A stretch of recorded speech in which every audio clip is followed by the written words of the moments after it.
Hello everyone, कैसे हो आप सभी। आई होप अच्छे होंगे, बहुत अच्छे से तैयारी चल रही होगी आप सभी की।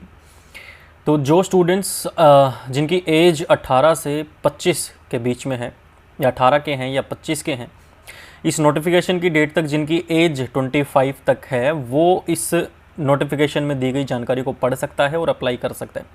स्टाफ सिलेक्शन कमीशन की तरफ से नई वैकेंसीज जो हैं वो आई हैं।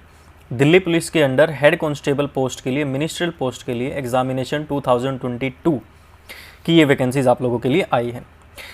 स्ट्रेटजी के बारे में स्टार्ट करने से पहले और सारे सब्जेक्ट्स को एक एक करके देखने से पहले कि किस में हमें कैसे अप्रोच हमारी रहनी चाहिए, कौन सी बुक हमें पढ़नी है, किस तरीके से हमें तैयारी करनी है, और जो थंबनेल आपने देखा 90 दिन के अंदर अंदर कैसे हम सारे सब्जेक्ट्स को कवर कर सकते हैं, वो भी एक बेस्ट स्मार्ट तरीके से, और किस तरीके से बुक्स, कौन सी बुक्स को पढ़ना है, कौन से यूट्यूब चैनल को देखना है, सारी चीज़ें इस वीडियो के अंदर मैं डिस्कस करूँगा आप लोगों के साथ। अगर आप लोग ये स्ट्रेटजी फॉलो करते हैं तो बशर्ते 90 प्लस का स्कोर आपका बिल्कुल हो सकता है, इसमें कोई दो राय नहीं है। ठीक है, तो चलिए स्टार्ट करते हैं। पहले कुछ हमारे नोटिफिकेशन में जो इंपॉर्टेंट बातें हैं उनके बारे में देख लेते हैं। 17 मई 2022 से लेकर 16 जून 2022 तक आप लोगों का फॉर्म फिल करने की जो है वो डेट है। इसके बाद अगर आप लोग फ़ी पेमेंट की बात करें तो अपना 21 जून से 25 जून तक आप लोगों को करेक्शन वगैरह करने की आपकी लास्ट डेट है, और जो चालान वगैरह की लास्ट डेट है वो आपकी 18 जून है, और पेमेंट करने की आखिरी तारीख जो है वो 17 जून है। तो ये तारीख आप लोगों ने देख ली है। एग्ज़ाम की डेट जो हमारी है वो है सितंबर 2022। अभी जो है वो मई चल रहा है, 18 मई 2022, जून, जुलाई, अगस्त, और उसके बाद लास्ट के कुछ डेज आपके रिवीजन के लगा लीजिए। अगर 1 सितंबर को एग्ज़ाम होता है तो कुल मिला के हमारे पास 90 से 100 डेज़ के आसपास का टाइम बचा हुआ है। इसके बाद डेट्स के बाद अगर बात करें, हम सीधा आते हैं हमारे एग्ज़ामिनेशन के तरीके पर, और किस किस इस एग्ज़ाम के अंदर जो आपका सब्जेक्ट्स हैं वो कौन कौन से हैं, कौन सा सब्जेक्ट कितने नंबर का आएगा, ये सारी चीज़ें अब हम एक बार पहले पता कर लेते हैं कि कितने कितने नंबर, ताकि हमें एक आइडिया सा लग जाए। तो आपका जो कंप्यूटर बेस्ड एग्ज़ाम होगा, ऑनलाइन एग्ज़ाम होगा, वो टोटल 100 मार्क्स का होगा, 100 क्वेश्चंस का होगा। इसके अंदर आपकी नेगेटिव मार्किंग भी है, तो वो भी आप लोगों को ध्यान रखनी है। 100 मार्क्स का एक पेपर होगा, उसके बाद फिजिकल एंडोरेंस या मेजरमेंट टेस्ट होगा, क्वालिफाइंग नेचर का होगा, यानी उसमें कुछ कट ऑफ वगैरह नहीं है, वो क्वालिफाई है। टाइपिंग टेस्ट होगा कंप्यूटर के ऊपर आपका, वो 25 नंबर का होगा, तो टोटल 125 नंबर हमारे हो गए। और कंप्यूटर फॉर्मेटिंग टेस्ट जो बाद में होगा वो भी क्वालिफाइंग नेचर का हो, जिसके अंदर आपसे पीपीटी वगैरह बनवा के देखेंगे, शीट, एक्सेल शीट या वर्ड डॉक्यूमेंट बनवाकर वो देखेंगे आपसे प्रेजेंटेशन वगैरह, वो क्वालिफाइंग नेचर का होता है। सभी कैंडिडेट्स जो हैं उनको 90 मिनट्स का टाइम मिलेगा, यानी कि 1.5 घंटे का टाइम मिलेगा इस 100 मार्क्स के लिए। कंप्यूटर बेस्ड जो है वो 100 क्वेश्चंस का होगा, और उसके अंदर 100 मार्क्स होंगे। 0.50 की नेगेटिव मार्किंग होगी, यानी कि अगर एक क्वेश्चन गलत होता है तो 0.50 मार्क्स डिडक्ट हो जाएंगे। क्वेश्चन नंबर 1 अगर आपका ठीक है और क्वेश्चन नंबर 2 अगर आपने गलत कर दिया तो आपका 0 स्कोर हो जाएगा। तो 0.50 का ये मतलब होता है। हिंदी और इंग्लिश दोनों लैंग्वेज में आपका एग्ज़ाम होगा। सबसे पहले बात करते हैं जनरल अवेयरनेस के बारे में। जनरल अवेयरनेस आपकी general knowledge, general awareness, general GK, जिसके अंदर जनरल साइंस भी आ जाती है, सब कुछ आ जाता है। टोटल नंबर ऑफ क्वेश्चन जो होंगे वो 20 के होंगे, और टोटल नंबर ऑफ मार्क्स जो होंगे वो 20 होंगे। 20 नंबर की जनरल अवेयरनेस, 20 नंबर के मार्क्स। अब इस जनरल अवेयरनेस को किस तरीके से हम कंप्लीट कर सकते हैं आने वाले समय में, उसके लिए हम एक बार डिस्कस करते हैं। तो सबसे पहले हम बात करते हैं हमारे जीएस जीके के बारे में, जनरल अवेयरनेस या जनरल नॉलेज के बारे में। इसी के अंदर जनरल साइंस भी हमारी आ जाती है। तो बात करें सबसे पहले दोस्तों, इसके अंदर हमारे पास जो टॉपिक होता है वो हमारा होता है हिस्ट्री सब्जेक्ट होता है, ज्योग्राफी सब्जेक्ट होता है, इसमें हमारे पास पॉलिटी होता है, इसमें हमारे पास फिजिक्स होता है, फिर हमारे पास केमिस्ट्री होता है, फिर हमारे पास इसमें बायो होता है, और फिर हमारे पास इसमें स्टैटिक जीके होता है। ओके, ये सारी चीज़ें हमारे पास होती हैं। हिस्ट्री के अंदर हमारे पास हमारी जो सबसे ज़्यादा क्वेश्चन जो पूछे जाते हैं वो हमारे मॉडर्न हिस्ट्री से सबसे ज़्यादा क्वेश्चंस पूछे जाते हैं, फिर हमारे पास मिडिवल हिस्ट्री से पूछे जाते हैं, और फिर हमारी जो ओल्ड हिस्ट्री है वहाँ से क्वेश्चन ज़्यादा पूछे जाते हैं। ज्योग्राफी में आपसे रिवर्स वगैरह के क्वेश्चन ज़्यादा पूछे जाते हैं, डैम्स वगैरह के क्वेश्चन ज़्यादा पूछे जाते हैं, मोनूमेंट्स वगैरह के क्वेश्चन ज़्यादा पूछे जाते हैं।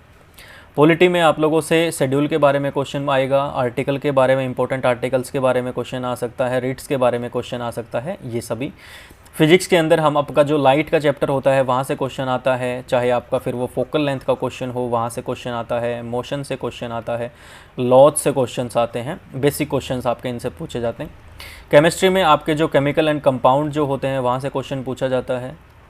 आप लोगों को सभी का एटॉमिक नंबर पता होना चाहिए, एटॉमिक मास पता होना चाहिए, सारे के सारे जितने भी आप लोगों के पास कंपाउंड्स हैं, केमिकल्स हैं, एटम्स हैं, मॉलिक्यूल्स हैं, सभी के बारे में आपको पता होना चाहिए। बायो के बारे में जैसे बात करें, इंपॉर्टेंट ह्यूमन आई से पूछा जाता है, ह्यूमन के डाइजेस्टिव सिस्टम से पूछा जाता है, इन सभी से क्वेश्चन आते हैं। और स्टैटिक जीके आप लोगों के जो वन लाइनर क्वेश्चंस होते हैं, कोई चीज़ कब बनाई गई, किस चीज़ कौन से साल में क्या हुआ, वो हमारा स्टैटिक जीके में आ जाता है। तो ये सारी की सारी चीज़ें आपको एक जगह मिल सकती हैं। आप लोग सभी के पास लूसेंट बुक होगी, या फिर आप लोगों के पास नहीं है तो आप लोग लूसेंट बुक को बाय कर सकते हैं। लेकिन ये लूसेंट बुक जो है, ये स्टार्टिंग अगर आप कर रहे हैं, बिल्कुल फ्रेश अगर आप तैयारी कर रहे हैं, आपने पहले किसी एग्ज़ाम को नहीं दिया है, तो लूसेंट बुक की जगह मैं रिकमेंड करूँगा आप लोग पहले कम से कम भी 30 दिन के लिए 6th क्लास से लेकर और जो आपकी 10th क्लास है उसकी आपको SST सोशल स्टडीज़ की जो NCERT की बुक है वो आप लोगों को पढ़नी चाहिए। उसको अच्छे से, आप लोग हिंदी मीडियम में है तो हिंदी में, इंग्लिश मीडियम में तो इंग्लिश में, उनको डाउनलोड कीजिए। और आप डिस्क्रिप्शन में टेलीग्राम चैनल का लिंक दिया हुआ है, computer by Virendra Telegram channel, वहाँ पे आप जाकर क्या कर सकते हैं, इन सभी NCERTs की PDF को डाउनलोड कर सकते हैं। ऑलरेडी वहाँ पर डाल दी गई हैं सारी की सारी NCERT, आप डाउनलोड कीजिए। प्रिंट आउट निकलवा के पढ़ना चाहते हैं तो वैसे पढ़िए, मोबाइल में लैपटॉप में पढ़ना चाहते हैं तो वैसे पढ़िए। स्टार्टिंग के 30 दिन आप अपने इस NCERTs को कवर कीजिए, ज़्यादा टाइम नहीं लगेगा, जल्दी जल्दी कवर कर लेंगे। इनको कवर करने के बाद आपको लूसेंट की बुक उठानी है और फिर आपको हिंदी इंग्लिश मीडियम में लूसेंट की थ्योरी वाली जो बुक है वो उठानी है। थ्योरी पढ़ते हुए आपको क्या करना है, सबसे पहले मान लीजिए आप हिस्ट्री पढ़ रहे हैं, हिस्ट्री के अंदर अगर मान लीजिए आप मुगल का चैप्टर पढ़ रहे हैं, मुगल्स के बारे में पढ़ रहे हैं, तो साथ ही साथ लूसेंट की ऑब्जेक्टिव जीके की बुक जो आती है जिसके अंदर ऑब्जेक्टिव क्वेश्चंस होते हैं, उन क्वेश्चंस की प्रैक्टिस कीजिए और देखिए क्या आप जो थ्योरी पढ़ रहे हैं उसके क्वेश्चंस आपसे ठीक हो रहे हैं या नहीं हो रहे हैं। तो सेम यही एक अप्रोच है जिसके अंदर आपके जो 20 क्वेश्चंस आएंगे उसमें आप लोग आराम से 16+ 17+ का स्कोर जो है वो कर सकते हैं। 2-3 मार्क्स की मैं कह नहीं सकता, लेकिन ये अप्रोच अगर रहती है तो इससे काफ़ी स्टूडेंट्स को भी फ़ायदा हुआ है और पर्सनली मुझे भी इससे काफ़ी फ़ायदा होता है। अगर हम स्टार्टिंग में NCERT कवर करें और फिर हम जाएं लूसेंट बुक के अंदर, तो हम GS और GK का जो सेक्शन है, इस पूरे के पूरे सेक्शन को हम कवर कर सकते हैं। दूसरे नंबर पे हमारे नोटिफिकेशन में आता है quantitative aptitude basic arithmetic skill. Mathematics की बेसिक अर्थमेटिक स्किल्स के बारे में यहाँ पर दिया गया है। टोटल नंबर ऑफ क्वेश्चन है 20 और टोटल नंबर ऑफ मार्क्स जो हैं वो 20 हैं। इसके अंदर आप लोगों को यहाँ पर सिलेबस भी दिया गया है मैथमेटिक्स का, कि मैथमेटिक्स के अंदर आपको क्या पढ़ना है। GS के अंदर भी दिया गया है। यहाँ पर देखिए, questions will be design to test candidate general awareness को चेक करने के लिए क्वेश्चन दिए जाएंगे, जिसमें टेस्ट जो होगा उसमें history, culture, geography, economy, general polity, Indian constitution, scientific research और ये सभी जो है जनरल अवेयरनेस में आपसे पूछे जाएंगे। साइंस भी इसके अंदर आती है, जनरल साइंस भी, तो वो भी थोड़ा थोड़ा आप लोगों को बेसिक पढ़नी पड़ेगी। मैथमेटिक्स के अंदर नॉर्मल आपको पता होना चाहिए होल नंबर क्या होते हैं, रियल नंबर क्या होते हैं, ठीक है, डेसिमल नंबर क्या होते हैं, फ्रैक्शंस कैसे निकाले जाते हैं, रिलेशनशिप नंबर्स के बीच में क्या क्या रिलेशन, कैसे कैसे डिविजिबिलिटी रूल क्या होता है, परसेंटेज कैसे निकालते हैं, अनुपात समानुपात क्या होता है, स्क्वायर रूट, एवरेज। तो ये बेसिक आप लोगों का जो है मैथमेटिक्स का पोर्शन है, जिसके अंदर आप लोगों के टोटल नंबर ऑफ क्वेश्चंस जो हैं वो 20 हैं और टोटल नंबर ऑफ मार्क्स जो हैं वो भी आपके 20 हैं। तो इसके लिए आप लोगों को क्या करना है, एक सिंपल सी इसके लिए बुक हमारे पास आती है जो बिगिनर के लिए होती है, बिल्कुल जो स्टार्टिंग कर रहे होते हैं स्टूडेंट, जिनको मैथमेटिक्स के बारे में नहीं पता होता, उनके लिए बुक है RS अग्रवाल की बुक आप लोग ले सकते हैं। RS अग्रवाल के अंदर आपका जो ये सिलेबस दिया हुआ है, ये सारे के सारे चैप्टर्स आपको वहाँ पर मिल जाएंगे। शुरुआत में आपको चैप्टर के हर शुरुआत में आपको थ्योरी मिलेगी, जिसको पढ़कर आपको कॉन्सेप्ट क्लियर करने हैं। उसके बाद उसके अंदर एग्जाम्पल्स दिए हुए हैं, उन एग्जाम्पल्स को सोल्व करना है। फिर उसके बाद उसकी एक्सरसाइज दी हुई है, एक्सरसाइज को सोल्व करना है। ये सभी करने के बाद आपको हर चैप्टर वाइज, आपके एक चैप्टर वाइज बुक आती है, आप किरण चैप्टर वाइज बुक ले सकते हैं, पतले वाली किरण की ले सकते हैं। कोई भी चैप्टर वाइज बुक मैथ की आती है जिसके अंदर SSC के प्रीवियस ईयर क्वेश्चंस दिए हो मैथमेटिक्स के, 12th लेवल की आपको लेनी है, CHSL की आपको लेनी है, ठीक है। 12th लेवल में CHSL आपका आ गया, स्टेनोग्राफर आपका आ गया, MTS आपका आ गया। ये सारे एग्जाम्स के जो प्रीवियस ईयर मैथ के क्वेश्चंस हैं, इनको अटैम्प्ट करना है चैप्टर वाइज बुक से, तब जाके आपको 20 में से 18+ का स्कोर हो सकता है। ये हमारी अप्रोच रहने वाली है मैथमेटिक्स की।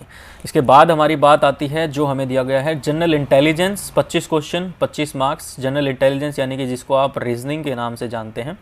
रीजनिंग के अंदर वही है आप सभी का बेसिक पार्ट जो है टॉपिक, सेमेंटिक एनालॉजी है, नंबर एनालॉजी है, फिगर एनालॉजी है, क्लासिफिकेशन ऑफ नंबर्स है, number classification, figural classification, number series जो है आपका वो आता है, प्रॉब्लम सॉल्विंग, वर्ल्ड बिल्डिंग आता है, कोडिंग डिकोडिंग आता है, वेन डायग्राम आता है, डेट वाले क्वेश्चंस आते हैं, क्लॉक वाले क्वेश्चंस आते हैं, फिगर्स वाले क्वेश्चंस आते हैं, इमोशनल इंटेलिजेंस आता है, ब्लड रिलेशन आता है। ये सभी आपके रीजनिंग में आते हैं। तो रीजनिंग के लिए भी सेम मैथ्स की आर.एस. अग्रवाल लेंगे, प्लस साथ में आप लोग रीजनिंग के लिए भी आर.एस. अग्रवाल को ही फॉलो कर सकते हैं, क्योंकि ज़्यादा कुछ खास वो नहीं है। 12th बेस का आपका ये एग्ज़ाम रहेगा CBT, और इसके अंदर आप अगर आर.एस. अग्रवाल कर लेते हैं अच्छे से रीजनिंग और मैथ, तो आपका आराम से जो टोटल 25 + 20 = 45 जो है, इसमें अराउंड आपका 40+ स्कोर हो जाएगा मैथ और रीजनिंग की अगर बात करें।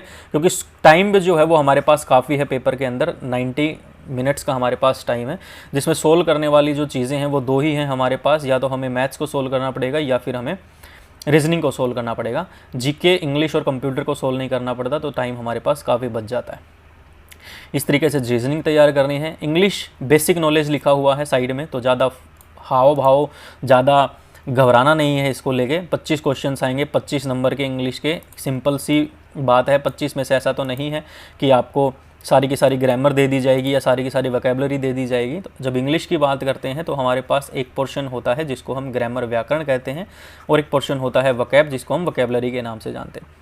इसके अंदर हमारे पास आता है सिनोनियम, इसके बाद अंदर आता है हमारे पास एंटोनियम, इसके अंदर आते हैं आपके इडियम्स एंड फ्रेजेस, इसके बाद आते हैं आपके इसके अंदर वन वर्ड सब्स्टिट्यूशन, और हमारे पास इसके अंदर आते हैं स्पेलिंग एंड ग्रामर। ग्रामर के अंदर हमारे पास जो आता है वो आपके नॉर्मल टॉपिक्स होते हैं, नाउन हो गया, प्रोनाउन हो गया, और सारी चीज़ें आप लोगों को इसके अंदर सिलेबस जो है वो सारा इंग्लिश का इसमें पहले ही दिया हुआ है, देख लीजिए यहाँ पे। एरर आपको स्पॉट करना है। एरर का मतलब होता है ग्रामेटिकल मिस्टेक दे देगा आप लोगों को, मान लो प्रेपोजिशन दे देगा I am entering on the room, ऐसा लिखकर आप लोगों को इसको एक पार्ट में दे देगा, डिवाइड कर देगा, दूसरा पार्ट, तीसरा पार्ट, चौथा पार्ट हो जाएगा नो एरर। यानी कि एरर स्पॉट करना ही सेंटेंस में क्या एरर है, तो आपने प्रेपोजिशन पढ़ी होगी तो आप बता देंगे ऑन का एरर है यहाँ पे। इस तरीके के एरर के क्वेश्चन आएंगे। फिल इन द ब्लैंक्स आ जाएगा इसी सेंटेंस में, यहाँ पर फिल इन द ब्लैंक्स दे दिया जाएगा कि यहाँ पर प्रपोजिशन भरिए। फिर आपके बाद सिनोनियम, होमोनियम्स, एंटोनियम्स, स्पेलिंग्स वगैरह आपके आएंगे, स्पेलिंग ठीक है गलत है ऐसे क्वेश्चंस आते हैं। इडियम्स एंड फ्रेजेस आएंगे, आप लोगों को दे दिया जाएगा add, fuel, to, fire, 4 option दे दिए जाएंगे कि इनसे जुड़ा हुआ कौन सा ऑप्शन है, आग में घी डालने का मतलब क्या होता है, मुहावरे एवं लोकोक्तियों की ये बात करते हैं। वन वर्ड सब्स्टिट्यूशन, अनेक शब्दों के लिए एक शब्द। सेंटेंस इंप्रूवमेंट, एक सेंटेंस आपको दे दिया जाएगा जिसके बाद आपसे पूछा जाएगा क्या इस सेंटेंस में किसी इंप्रूवमेंट की ज़रूरत है, सुधार की ज़रूरत है तो क्या सुधार हो सकता है, नहीं है तो नन ऑफ दिस पे आंसर कर देना। डायरेक्ट, इनडायरेक्ट, वॉइस नरेशन वगैरह आप लोगों के आते हैं, क्लोज पैरेशन, कंप्रीहेंशन वगैरह आप लोगों के आते हैं। इसके लिए आप अगर पढ़ना चाहें तो टाइम थोड़ा सा लग सकता है, लेकिन एक बुक हमारे पास आती है जिसको हम प्लिंथ टू पैरामाउंट के नाम से जानते हैं, जिसको लिखा गया है नीतू सिंह के द्वारा। इनकी वॉल्यूम 1 वाली जो बुक है वो आप लोगों को लेनी है, जिसकी PDF जो है वो हमारे टेलीग्राम चैनल पर डाल दी गई है, तो आप वहाँ से उसको डाउनलोड करके पढ़ सकते हैं। इस बुक की खास बात यह है कि ये जो वोकैब का पोर्शन है और ये जो ग्रामर का पोर्शन है दोनों ही उस किताब से कवर हो जाएंगे। प्लस ये बुक जो है डिज़ाइन, इसको स्पेशल डिज़ाइन किया गया है SSC के एग्ज़ाम्स के लिए, प्रीवियस ईयर क्वेश्चंस को ध्यान में रखते हुए। तो SSC ही अब की बार जो आपका पुलिस का एग्ज़ाम है वो SSC ही लेती है, तो इसलिए ये बुक आपके लिए इंग्लिश के लिए बेस्ट रह सकती है 20+ आउट ऑफ 25 का स्कोर करने में। ठीक है, तो इंग्लिश के लिए आपको इस तरीके से करना है। नेक्स्ट आपके पास कंप्यूटर फंडामेंटल के 10 क्वेश्चंस आएंगे। सबसे पहला elements of word processing, MS word के क्वेश्चंस आएंगे। MS वर्ड के बेसिक्स जो होते हैं, फाइल टैब, होम टैब, ये क्या होते हैं, कैसे ओपन किया जाता है, कौन सी शॉर्टकट की यूज़ करी जाती है, डॉक्यूमेंट क्लोज कैसे करते हैं, टेक्स्ट कैसे बनाया जाता है, bold, italic, underline, subscript, superscript क्या होता है, फॉर्मेटिंग कैसे करी जाती है, टेक्स्ट की कलर चेंज कैसे करते हैं, फॉर्मेट प्रिंटर क्या होता है, MS एक्सेल के नॉर्मल आपके स्प्रेडशीट से जुड़े हुए सेल क्या होता है, कॉलम, रो क्या होता है, सेल्स को कैसे एडिट करते हैं, अलाइनमेंट, टेक्स्ट और नंबर की कैसी होती है, फंक्शंस, फार्मूलाज। फिर आपके ईमेल से जुड़े हुए, इनसे जुड़े हुए जो प्रोटोकॉल्स आपके होते हैं वो आपको करने हैं। Internet, world wide web, web browser से जुड़े हुआ जो क्वेश्चन होता है, HTTP से जुड़ा हुआ क्वेश्चन, यूनिफॉर्म रिसोर्स लोकेटर से जुड़ा हुआ question, websites, blogging, website software, ये आपके कंप्यूटर के 10 क्वेश्चन इनसे जुड़े हुए आएंगे। तो इसके लिए आप लोगों के लिए एक स्पेशल कोर्स जो है वो डिज़ाइन किया गया है, जिसके अंदर टोटल आप लोगों को जो है वो 15 से लेकर 20 वीडियोस जो हैं वो बनाई गई हैं। लेकिन इसके अंदर काफ़ी और चीज़ें भी हैं। तो लेकिन आपके जो दिल्ली पुलिस हेड कांस्टेबल का जो एग्ज़ाम है, इसके अंदर जो 10 क्वेश्चंस कंप्यूटर के आने हैं, उसके लिए सिर्फ आपको ज़्यादा नहीं 10 से 15 वीडियोस जो हैं वो आपको देखने की ज़रूरत है।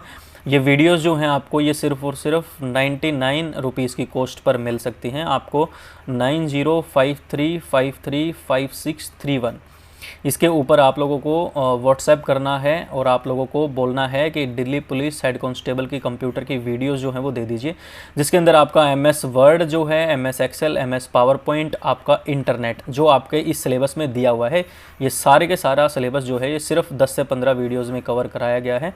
और ये पूरे की पूरी वीडियोज़ आपको सिर्फ 99 रुपीज़ में मिल सकती हैं। आप बस मैसेज कर देना। बाकी कंप्यूटर के लिए आपको ना कोई बुक लेने की ज़रूरत है ना कुछ और। MCQs की प्रैक्टिस हमारे चैनल पर लगातार हो रही है। दिल्ली पुलिस हेड कांस्टेबल की क्लासेस अभी स्टार्ट हो गई हैं। इस तरीके से आप लोग अपने इस पूरे के पूरे सारे सब्जेक्ट्स के सिलेबस को कवर कर सकते हैं और 90+ का स्कोर आपका हो सकता है। उसके बाद 25 मार्क्स की आपकी टाइपिंग होगी कंप्यूटर के ऊपर। तो टाइपिंग की तैयारी जो है वो आपको अभी से स्टार्ट कर देनी है, ठीक है। ज़्यादा टाइम नहीं लगाना है कि एग्ज़ाम हो जाएगा उसके बाद टाइपिंग स्टार्ट करेंगे। टाइपिंग की तैयारी आपको पहले ही करनी पड़ेगी। तो इस तरीके से जो है आप 90 डेज़ के अंदर अपने इस सिलेबस को कवर कर सकते हैं, सारे के सारे पोर्शन को कवर कर सकते हैं और अच्छा स्कोर कर सकते हैं। तो आई होप सारी चीज़ें समझ में आ गई होंगी। फिर भी अगर कोई डाउट है तो आप लोग कमेंट करके पूछ सकते हैं। ओके, इसके अलावा thank you so much, bye bye, take care.